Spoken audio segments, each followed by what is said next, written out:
Olha a notícia, a notícia está no site do Paulo Figueiredo Show, essa aqui por enquanto está aberta, enquanto o site continua funcionando. Saiba quando Bolsonaro e Cid devem ser indiciados. Saiba quando Bolsonaro e Cid devem ser indiciados. Vejam o ridículo desse assunto. E vale ler aqui. O ex-presidente Jair Bolsonaro, é uma notícia curta. Ex-presidente Jair Bolsonaro e seu ajudante de ordem, Mauro Cid, estão previstos para serem indiciados ainda em março, no caso relacionado à falsificação de cartão de... Ou seja, os caras já estão previstos, nem terminaram a investigação, mas já está previsto que vai ser indiciado. A informação foi divulgada pelo jornal o Globo e posteriormente pela CNN. Conforme fontes ligadas à investigação, violação de sigilo funcional, crime, vazamento, não do jornalista que publica, mas da fonte da Polícia Federal que vazou que alguém vai ser indiciado. Olha o nível de galhofa.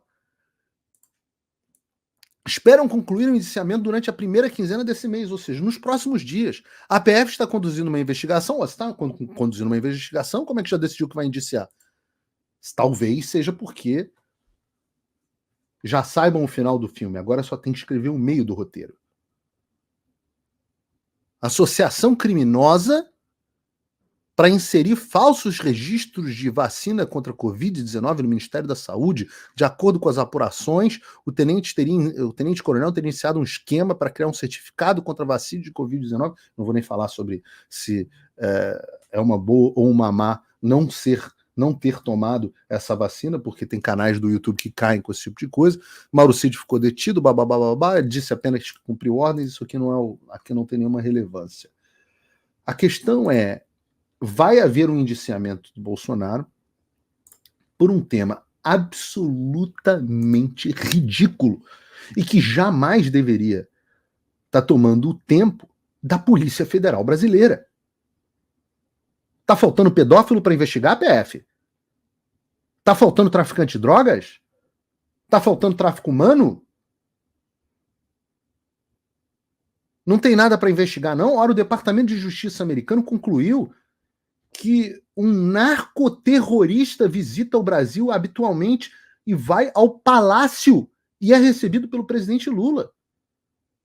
Não tem nada para ser investigado aí, não? O Departamento de Justiça concluiu que há drogas sendo levadas pelo governo venezuelano para os Estados Unidos. Meio longe. O Brasil não tem droga da Venezuela passando pelo Brasil, não, Polícia Federal? Não, né? A Gestapo tem que ir atrás é do Bolsonaro. Cartão de vacina. Ora, muito importante que o nosso Supremo Tribunal Federal, a instância máxima protetora da Constituição brasileira, julgue esse caso. Mesmo que, como bem disse o Marco Aurélio, o ex-ministro do STF, Marco Aurélio Mello, Bolsonaro não passe de um cidadão comum e não tem que ser julgado pelo Supremo Tribunal Federal. Ninguém ali deve ser julgado pelo Supremo Tribunal Federal, a não ser que essa seja uma exceção. Oi, eu vou ter que parar o vídeo só para te atualizar. A perseguição implacável continua. Desde dezembro de 2022 eu continuo sem passaporte, com as contas bancárias bloqueadas, redes sociais banidas no Brasil e muito mais. Agora estão vindo atrás de mim até porque eu contei para vocês os bastidores do que acontecia com os militares. E a novidade é que o Locals, onde muitos me apoiavam, fechou o acesso aos brasileiros por conta do STF. Então criei uma nova forma de você me apoiar diretamente. Você pode ser agora meu apoiador com uma pequena quantia por mês e ter acesso a vários conteúdos exclusivos, ou você pode agora também ser o meu patrono e passar a integrar comigo o meu grupo de elite, um grupo fechado de WhatsApp só para os patronos, além de fazer reuniões de Zoom mensais comigo para a gente discutir a situação do Brasil e do mundo. Se você quer que eu continue fazendo o meu trabalho, me apoia, use o link da descrição e eu garanto que eu vou continuar fazendo a minha parte. Muito obrigado.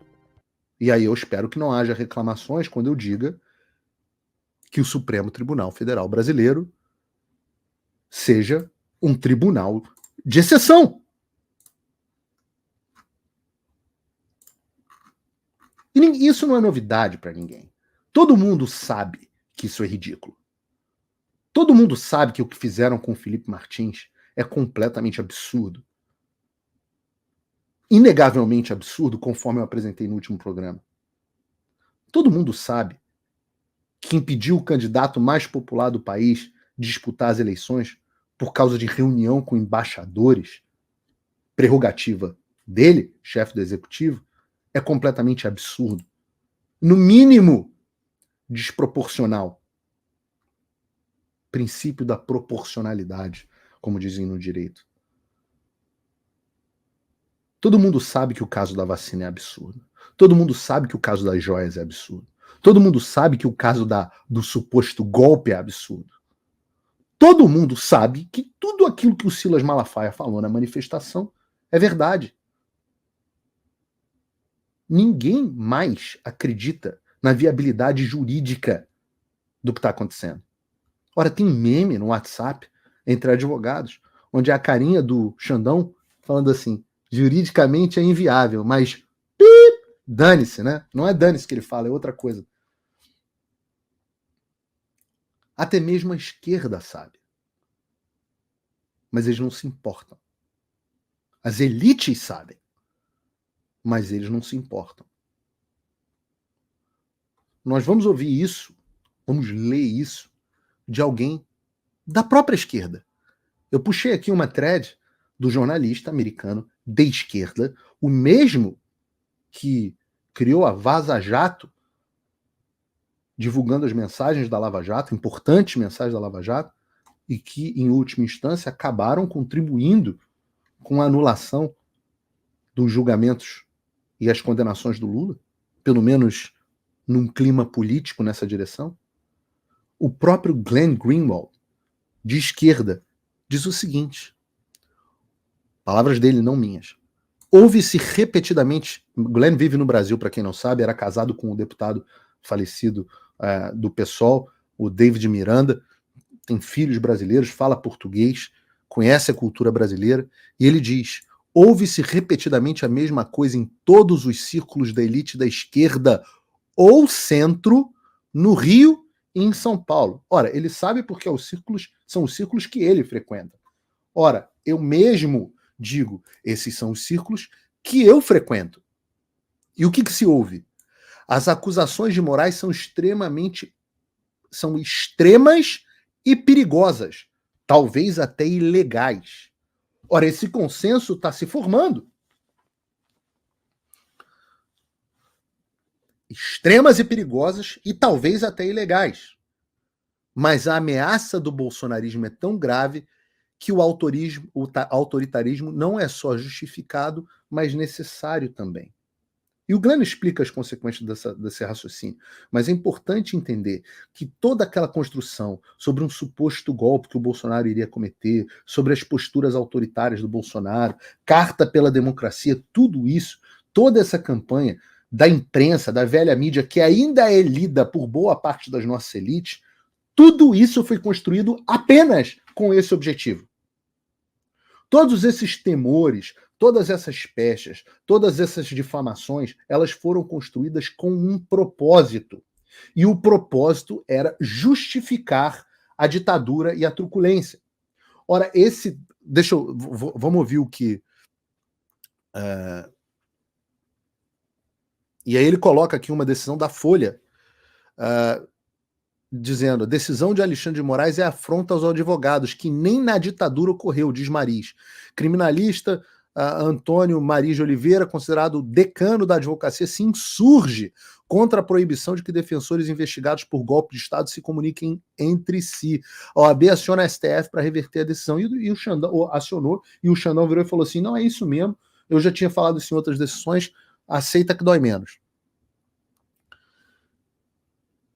O que o Glenn diz? Esta é a mentalidade que define a tirania em todos os lugares. A ameaça X é tão assustadora e grave que devemos limitar as liberdades e ignorar os limites legais que, em tempos normais, observaríamos. Poucos dizem isso publicamente, mas a maioria diz isso em particular. Ora, o Glenn está coberto de razão. Na vida existe um negócio chamado trade-off. O Thomas Sowell disse que na vida não existem soluções, apenas escolhas. Eu gosto muito dessa frase. E a escolha com a qual nós sempre nos deparamos é entre liberdade, a palavra que o Alexandre considera de extremistas, e segurança.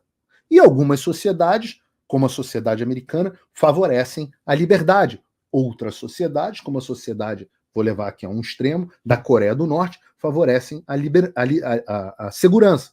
A maioria das sociedades está no meio do caminho. O que permite que os Estados Unidos sejam a terra da liberdade é o fato de que os Estados Unidos até vivem em uma condição naturalmente segura, protegida até pela geografia de agressores do exterior. É um trade-off, é uma escolha. Por outro lado, a segurança em alguns estados, por exemplo, como Israel, que vive cercado de ameaças por todos os lados, a liberdade não pode ser tão grande.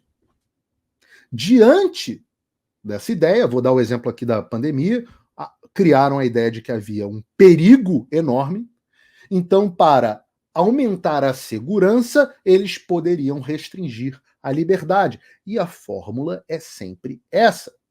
César diz: os inimigos estão nos portões de Roma. Nós precisamos suspender a república. Começa o império. Todas as liberdades que foram tomadas em ditaduras foram tomadas em nome da segurança. Ora, eu posso dizer, os governos militares brasileiros, por conta da real ameaça que existiam, até com luta armada, reduziram as liberdades. De uma forma que a gente pode discutir aqui, se é proveitosa ou não. Se foi proveitosa e necessária ou não. E é essa a escolha da qual o Brasil está passando por esse momento. Só tem um problema. A ameaça é absolutamente fictícia. Nós já sabemos que o 8 de janeiro foi uma farsa. Nós já sabemos que não existem milícias digitais, que é uma teoria da conspiração, que a direita brasileira mal consegue se articular para fazer uma viagem para os Estados Unidos. Nós já sabemos que existe toda essa tese de vacina é absurda. Nós já sabemos que a tese do golpe é esdrúxula. A minuta do estado de sítio que ia passar pelo Congresso e prevista dentro da Constituição. Todas as ameaças são falsas. Todas as ameaças para justificar isso que está acontecendo são absolutamente esdrúxulas. E até quando, eu me pergunto, até quando essa elite vai continuar imaginando que a ameaça fictícia do bolsonarismo, essa elite que frequenta o Glenn, até quando eles vão continuar achando que a ameaça fictícia do bolsonarismo é mais perigosa do que a ameaça real do alexandrismo? Eu sou um otimista.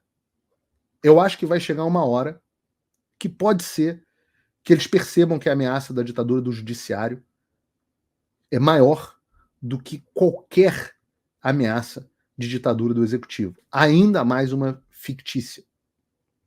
Eu sou otimista porque tem uma frase atribuída ao Abraham Lincoln que diz o seguinte: você pode enganar algumas pessoas todo o tempo ou todas as pessoas por algum tempo, mas você não pode enganar a todos o tempo todo.